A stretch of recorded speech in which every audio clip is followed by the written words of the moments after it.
maalin maalmaha ka mid ah waxa uu soo galay Umar ibn al-Khattab radiyallahu anhu nabiga calayhi salaatu wasalaam oo qolkiisa ku jiro. wuxuu arkay Umar nabiga oo ku jiifa dirin ama falka ku jiifa kaasoo ay ka soo muuqatay dhinaciisa. markaas Umar hana waayay ooyintii kadib ayuu aad u ooyay. nabiga calayhi salaatu wasalaam wuxuu arkay ilinta ka soo daadanaysa Umar ibn al-Khattab. markaasuu ku yiri Umar maxaa ka oysiyay?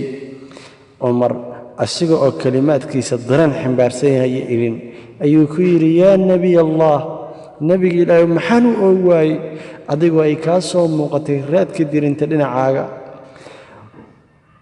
soo ma aragtid nimankan kisraya khaysar inay ku jiifaan sariir dahab ah loogu goglaayo xariir iyo dibaaj.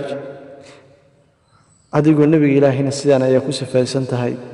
nabiga calayhi salaatu wasalaam asigoo dhoola cadaynayo wuxuu yiri ibn al-Khattab kuwani waxa loo soo hormariyay wixii wanaaga ahaa ayaa adduunka lagu siiyay waana ka go'ayaa wax si dheer maahan. laakiin anagu waxaynu nahay qoom loo dibdhiga waxyaabaha wanaaga oo idil aaqiradooda.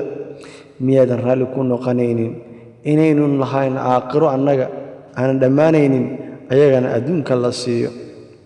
Umar wuxuu ku jawaabay bala haa haddaba annaga ayayna maraysaa walaalayaal nolosha xayaatada basaydada ku leeyahay dadka muslimiinta ah iyo nolosha ay ku nool yihiin heer galbeedka ah ragga hormaray ee tamatuc iyo raaxada iyo mashiinkii adeegsanayaan. haddaba keebaa khayr badan?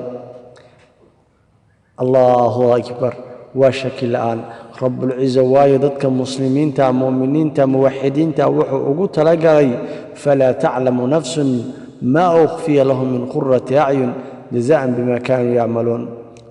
nafi garanaysa ma jirto wax ilqabowsu ilaahay subxaanahu watacaala ugu talagala aakhirada. allah subxaanahu watacaala wuxuu yidhi tilka daaru laakhira najcaluha liladiina laa yuriiduuna culwan fi lardi walaa fasaad waalcaaqibatu lilmuttaqiin. taasi waa daarta aakhiro waxaa la dejin doonaa dadka muttaqiinta ah ayna adduunkaana ku doonaynin sarayn iyo fasaad toona.